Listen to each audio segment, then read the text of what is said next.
If you're making your own online science course, that's great. Given that, many teachers will find that they can save a lot of time by starting their online resources with a solid base, providing more time to interact with students. In this video, we'll quickly summarize WCLN's science courses, possibly the solid base that helps your students get started.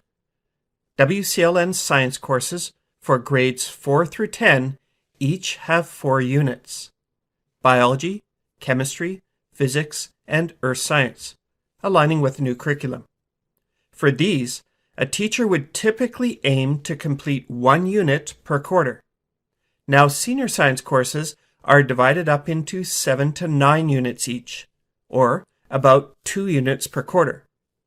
Thus, in our situation with coronavirus and about a term left, you may be aiming to complete 1 unit to finish off this year if you're teaching grades 5 through 10, and maybe 2 units if you're teaching grades 11 through 12.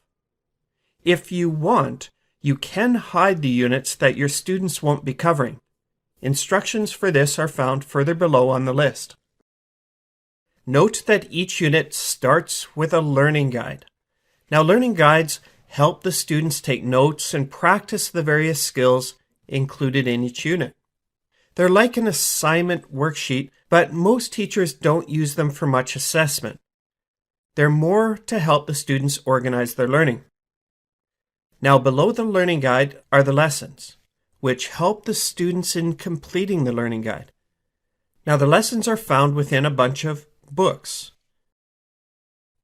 And within each book, you have a table of contents in the top right, and you can click on the table of contents to see all the individual lessons within that particular book. The lessons provide various learning opportunities for students.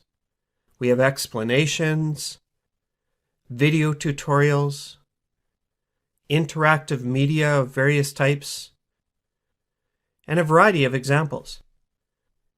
These are all organized by fellow Western Canadian teachers to provide engaging coverage of the curriculum. Many of the units will have quizzes, allowing students to practice their skills all along the way. By default, the quizzes allow 2 attempts to self-test a student's understanding. Upon submission, full solutions are provided for each of the questions, providing immediate feedback to the students. At the bottom of the units, you'll find the project list. Now, there's a variety of projects here of all type, and some teachers will allow students to choose their own projects to explore their interest. Of course, you can assign specific projects if you wish, or some teachers will skip these, depending on your strategies. You also have a unit test down here. Now, these are the tests that are generated uniquely for each student out of a large database of questions. Therefore, each student gets a different test. Now, many of the questions are marked automatically, while some require the teacher to review and grade the student's answer. You'll have to adjust the test passwords if you plan to use the tests, and instructions for this are found in the list below. Note that test results are automatically logged into the gradebook for you and your students to review.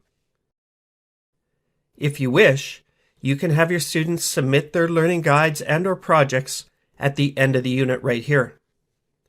Now, that's a nice way to stay organized, and it also allows their grades to go automatically into the gradebook again.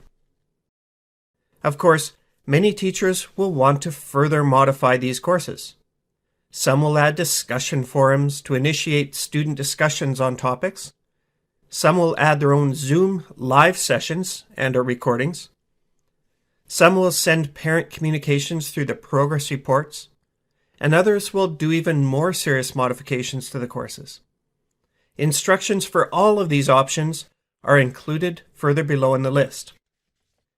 Consider your options as you decide what resource strategies will work best for your students. Further support for course modification can be found through your local DL program or IT department.